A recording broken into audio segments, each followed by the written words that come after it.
Демографските експерти на Обединетите нации го вклучија црвениот аларм.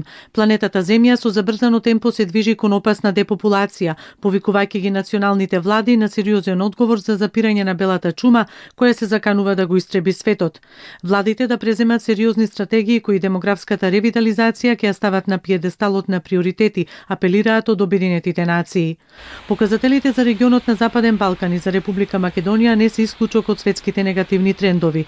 До 2050 година бројот на населението во Македонија во апсолутен износ, според извештајот на Светската организација, ќе бил помал за 141.000 жители или за 6,8% помалку од 2015, кога се пресметало дека во Македонија имало 2.078.000 жители.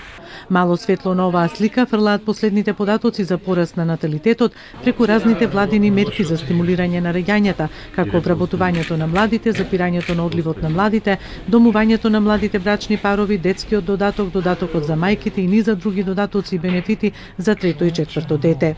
Јас сум сепак оптимист, мислам дека во Македонија нема толку да падне бројот на популацијата, сега не можеме да потврдиме бидејќи не зависи само сега и од наталитетот и од приоритетот, туку и од политичката ситуацијата, моменталната ситуација геополитичка во Европа и во светот. Но во секој случај со овие мерки што ги презема владата, со изготвувањето на стратегијата која што ја направивме пред 2 години, во која што учествував лично и јас, почна да се покажуваат првите резултати. Во таа насока, гледате, за прв пат оваа година имаме поголем број новороденчиња од последните, ајде да кажеме, 15 години наназад. Не се раселило населението кој што зборат некои овие надри демографи што ги слушаме овде, што ги читаме последниве, да речем, 2-3 години, туку тој процес на раселување трае од 60-те години навака. Барем толкав период ни е потребен ние да дојдеме во една нормална ситуација, така да јас сум на некој начин оптимист.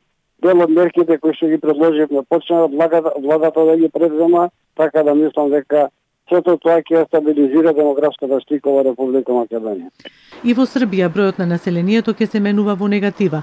Од сегашните 8,58 милиони жители, во 2050 тој број ќе се сведе на 7,33 милиони жители.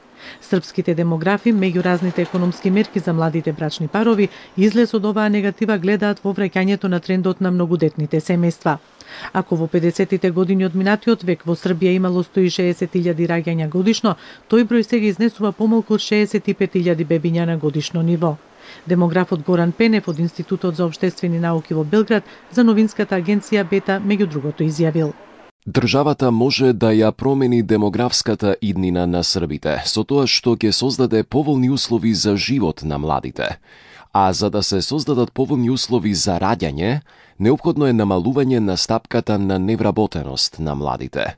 За подобрување на демографската иднина, неопходно е во семејствата во Србија да се раѓаат 3 или 4 деца.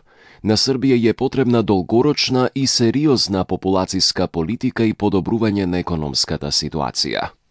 Белата чума длабоко е вкоренета и во хрватското општество. На тоа алармира извештајот на Светската организација кој предвидува пат на раѓањата оваа година дури за 20%. На ова ако се додаде одливот на младите кој годишно изнесува неколку десетици илјади, тогаш сметаат тамошните демографи. Депопулацијата на годишно ниво изнесува 50.000. До крај године родност бит можда негде на До крајот на годината ќе има 32.000 родени деца. И тој пат во споредба со лани ќе биде пат за 20%. И тоа треба да го загрижува секој во Хрватска, кој размислува за нејзината иднина. Тука влегува и факторот на заминување на младите, кој според официјалните податоци е 15.000.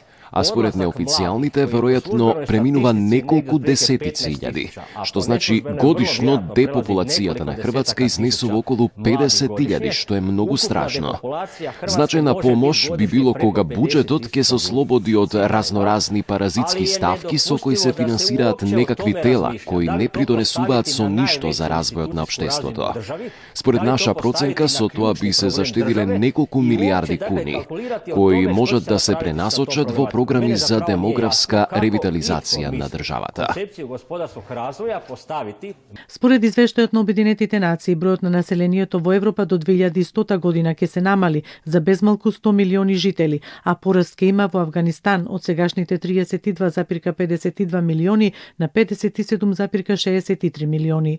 Проекциите на Обединетите нации се и во Соединетите Американски држави, бројот на населението да порасне од сегашните 321,7 милиони на 450,3 милиони жители до 2100 година.